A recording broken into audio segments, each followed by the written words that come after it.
पैसा कैसे काम करता है, अमीर बनने की राह क्या है और राइट रेस से बाहर कैसे निकलें, यह सारी चीजें इस गेम से समझाने की कोशिश करती हूँ।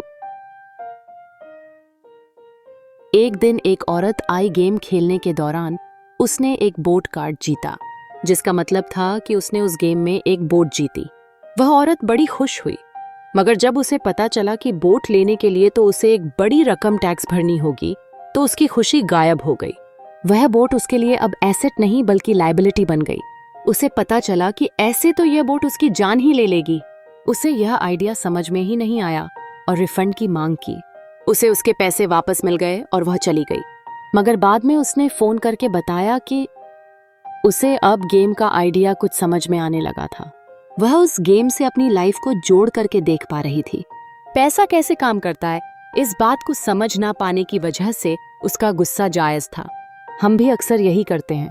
जो बात हमारी समझ से परे होती है उस पर गुस्सा आता है और हम जिंदगी की हर परेशानी के लिए उसे ब्लेम करना शुरू कर देते हैं।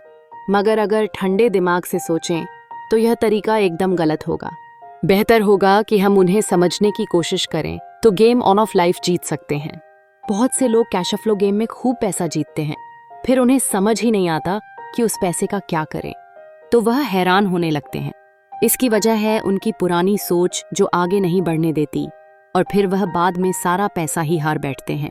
कुछ लोग कहते हैं कि वे हार गए क्योंकि उनके पास सही पत्ते नहीं थे।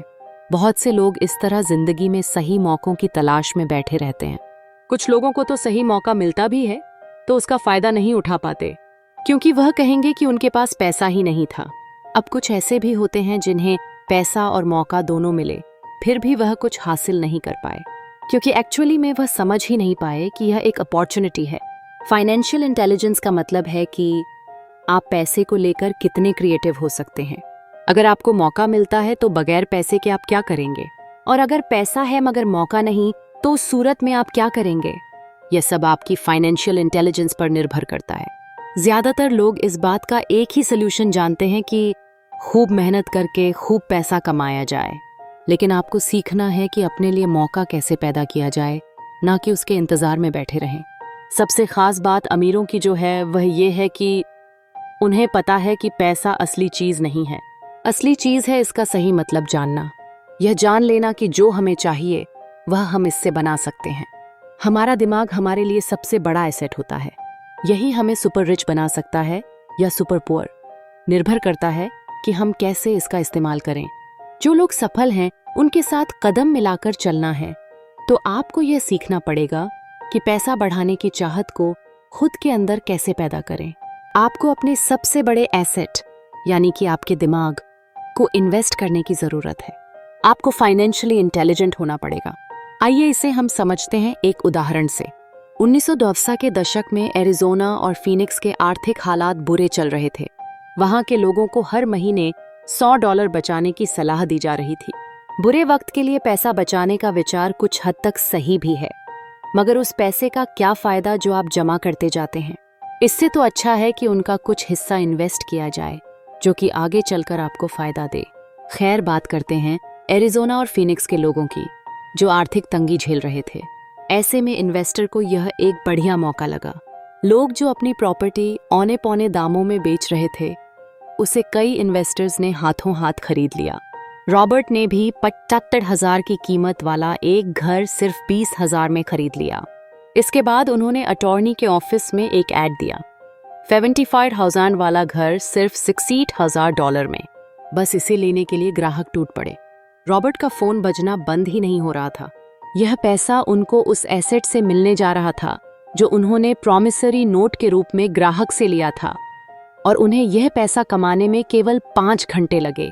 उन्होंने जो $40,000 इन्वेंट करे वह उनके एसेट कॉलम से क्रिएट हुए थे, और बगैर टैक्स के उन्होंने अचानक ही मिले एक मौके का फायदा उठाकर यह पैसा अपने इनकम कॉलम में ऐड कर लिया। कुछ सालों के बाद ही उनके इस बिजनेस ने इतना पैसा क्रिएट किया कि उनकी कंपनी की कार, गैस, इंश्योरेंस, क्लाइंट के साथ डिनर, ट्रिप और बाकी चीजें सब कवर हो गईं। जब तक गवर्नमेंट उन खर्चों पर टैक्स लगाती, इनमें से ज्यादातर चीजें प्री टैक्स एक्सपेंसेस में खर्च हो चुकी थीं। कुछ सालों के बाद ही जो घर 60,000 में बिका था अब वह 890,000 का था। अभी भी उनके पास कुछ मौके थे, मगर वह इतने कम थे कि उनके लिए रॉबर्ट को एक वैल्यूएबल एसेट लगाना पड़ता और अपना वक्त भी। तो वह आगे बढ़ गए। उन्हें अब नए मौकों की तलाश करनी थी।